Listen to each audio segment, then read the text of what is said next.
কেউই master mind না। Master mind হলো 18 কোটি মানুষ। তারা নির্যাতিত হয়েছে, তারা তাদের ভোটাধিকার থেকে বঞ্চিত হয়েছে, তাদের সন্তানরা হত্যার শিকার হয়েছে, গুমের শিকার হয়েছে, নির্যাতনের শিকার হয়েছে। আপনার নেত্রীর মতো এক কাপড়ে যান বাঁচানোর জন্য পালায়া যায়নি। সেহেতু একটা স্বৈরাচারের প্রতিনিধিত্ব করতে হলে ফখরুল সাহেব বিশেষভাবে ইতিহাস জানতে হবে। আমরা আজকে কথা বলি না, তখনও কথা বলতাম, এখনো কথা বলি। সবার সাথে অংশগ্রহণমূলক একটা সুষ্ঠু, ক্রেডিবল, ফেয়ার এন্ড নির্বাচন এর মাধ্যমে যে দল ক্ষমতায় আসুক, আমরা দেশে একটি গণতান্ত্রিক ব্যবস্থা ফিরিয়ে আনতে চাই।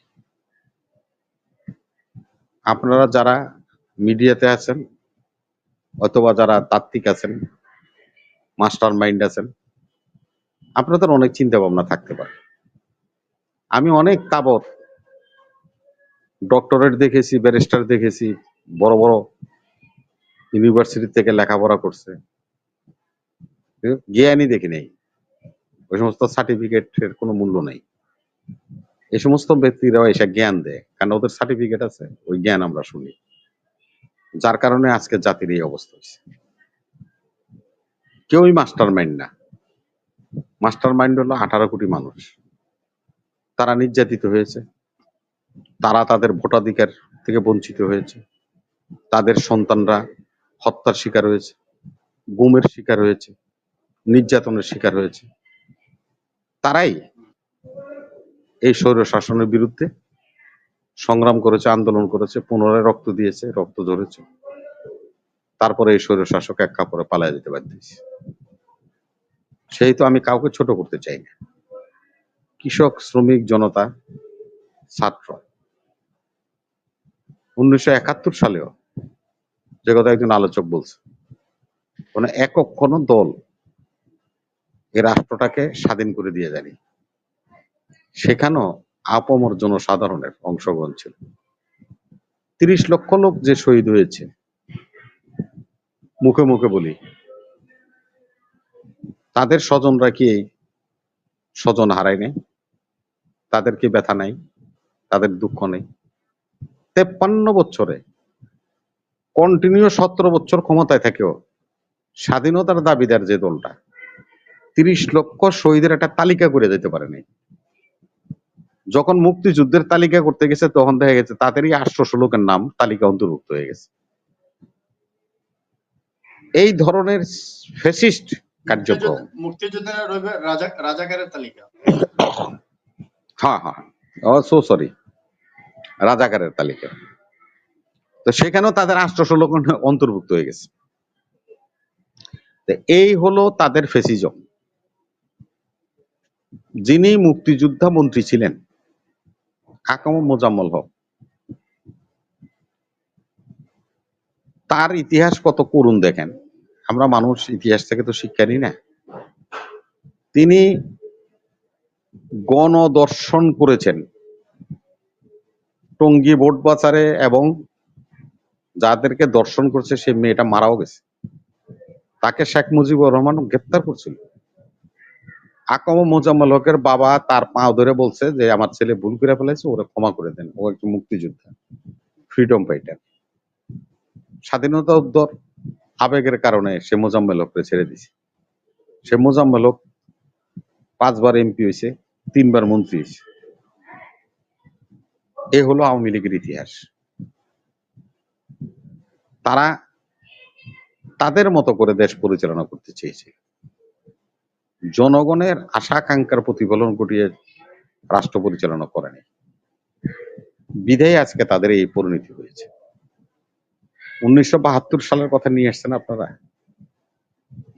70-এ যে নির্বাচন হয়েছিল সেটা হলো পাকিস্তান গণপরিষদের নির্বাচন হয়েছিল, এমপি এমএনএ। তারপরে 73 সালে নির্বাচন হয়েছে, আর 72 সালে আমাদের সংবিধান রচিত হয়েছে। এই সংবিধান তো একটা টু কপি। কারা এই সংবিধান পাশ করলো? পাকিস্তানের পার্লামেন্টে যাওয়ার জন্য 70-এর জনগণ যাদেরকে নির্বাচিত করছে তারা এসে স্বাধীন বাংলাদেশের সংবিধান প্রণয়ন করছে। তো আপনারা তো শুরুতেই গলত করছেন। আপনারা তো নিজেরা শুরুতেই গলত করেছেন। সেই মাসুল 53 বছর পর্যন্ত জনগণকে বহন করতে হচ্ছে। এই সংবিধানকে কাটতে কাটতে যিনি সংবিধান রচনা করে গেছেন তিনিও 4টা সংশোধনী করছেন, তার মেয়ে করছে 15টা। এটার তার কোনো আত্মা নাই, প্রাণ নাই, প্রাণহীন হয়ে গেছে। এই সংবিধান তো চলে না এখন, আর অচল হয়ে গেছে, কেন দাঁড়ানোর মতো শক্তি নেই। এতবার ওকে অপারেশন থিয়েটারে যেতে হয়েছে। আমরা চাই এই সংবিধানকেও আমূল পরিবর্তন করা, সংস্কার করা হোক নির্বাচন কমিশনকে, আপনার মানে সংস্কার করতে হবে আইন বিভাগকে। তাহলে যদি সুষ্ঠু একটা গণতান্ত্রিক চরিত্র বাংলাদেশে মানুষ দেখতে পায়। আমরা সেজন্য বলছি বারংবারিতা বাদ দিয়ে মিথ্যা কথার আশ্রয় না নিয়ে সত্যের সাথে এগিয়ে যাওয়ার নাম হলো রাজনীতি। আমি কিন্তু যে পার্টি করি, ফখরুল সাহেব এই পার্টিটাও কিন্তু কিংস পার্টি। এ কথা বলার সাহস অনেক বিএনপি নেতার নাই। আমি বললাম আপনাকে, এই পার্টিটাও কিংস পার্টি, কারণ ক্ষমতায় থেকে এই দলের জন্ম হয়েছে। তবে দীর্ঘ 9 বছর স্বৈরাচার বিরোধী এরশাদের আন্দোলন করে একজন গৃহিণী বেগম খালেদা জিয়া বারবার নির্যাতিত হয়েছেন, কারাগারে গিয়েছেন, টিয়ার শেল খেয়েছেন, গুলি খেয়েছেন, আপোষ করেন নাই স্বৈরাচারের সাথে। আপনার নেত্রী লালদিঘি ময়দানে দাঁড়িয়ে বলল যারা নির্বাচনে যাবে তারা জাতীয় বেঈমান বলে আখ্যায়িত হবে। সেদিন রাত্রে এসে এই জামাতকে সাথে নিয়ে 86 সালে নির্বাচন করে এরশাদের স্বৈর শাসনকে বৈধতা দিয়েছিলেন। বেগম জিয়া একমাত্র নেত্রী, শত বিপদের সামনে দাঁড়িয়েও তিনি মাথা নত করেন নাই এবং 90-তে ছাত্র সংগ্রাম পরিষদ জনতা গণঅভ্যুত্থানের মাধ্যমে এরশাদের কথা। এই দলটিকে রাজনীতির অভয় নিয়ে আসার জন্য বেগম খালেদা জিয়া 91 সালে যে সংসদ হয়েছিল, ফখরুল সাহেব সংবিধানটা পড়ছেন, সেখানে রাষ্ট্রপতি শাসিত সরকার ছিল। বেগম খালেদা জিয়া তার দলের প্রণীত রাষ্ট্রপতি শাসনকে উনি অবজ্ঞা করে জনগণের কথা চিন্তা করে ওয়েস্টমিনিস্ট্রি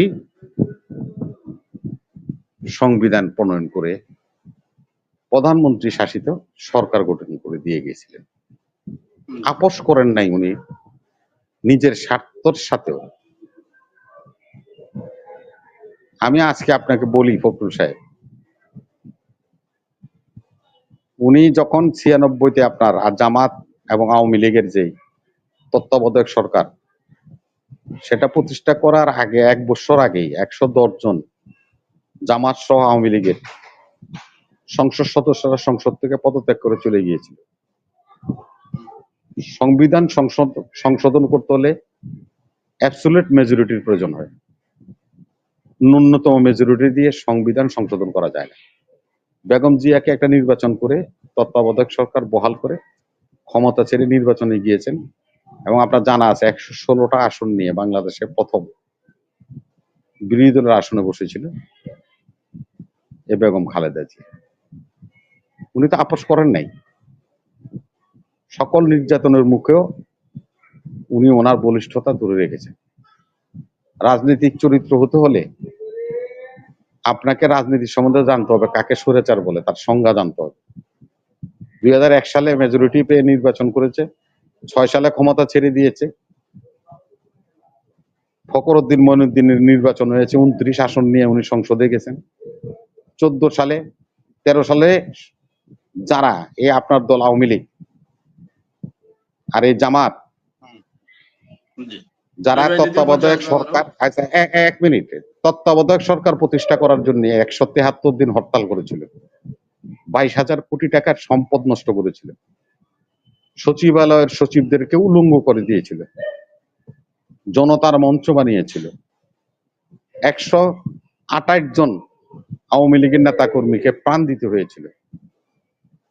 সেই সমস্ত কিছু পদদলিত করে এই শেখ হাসিনা 13 সালে এই খায়রুল হকের মতো, এই মানিকদের মতো লোকদেরকে দিয়ে এই সংশোধনী বাতিল করে দিয়েছিলেন। তারপর আমরা নির্বাচন করি নেই, আপোষ করি নেই। বেগম খালেদা জিয়া 7 বছর এট এ টাইম কারাগারে অন্তরীণ ছিলেন। উনি কোর্টকে ফেস করেছে, ট্রায়ালকে ফেস করেছে, বিচারকে ফেস করেছে।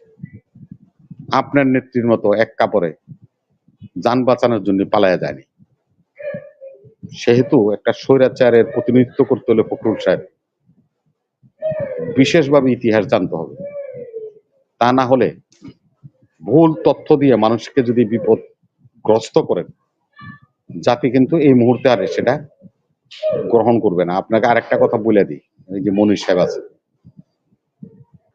যেদিন আওয়ামী লীগের আপনার এই যে আপনার ছাত্রলীগের সভাপতি সাদ্দাম টোকাইদের নিয়ে আপনার ঢাকা বিশ্ববিদ্যালয় দখল করছিল, সেদিন আমি এই মনিরের শর্তে ছিলাম এখানে।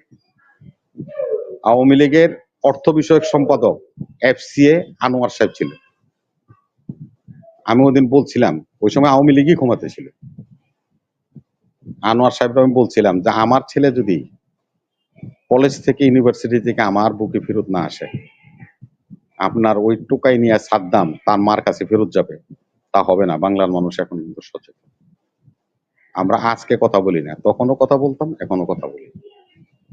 জি। সৎসাহস থাকতে হবে।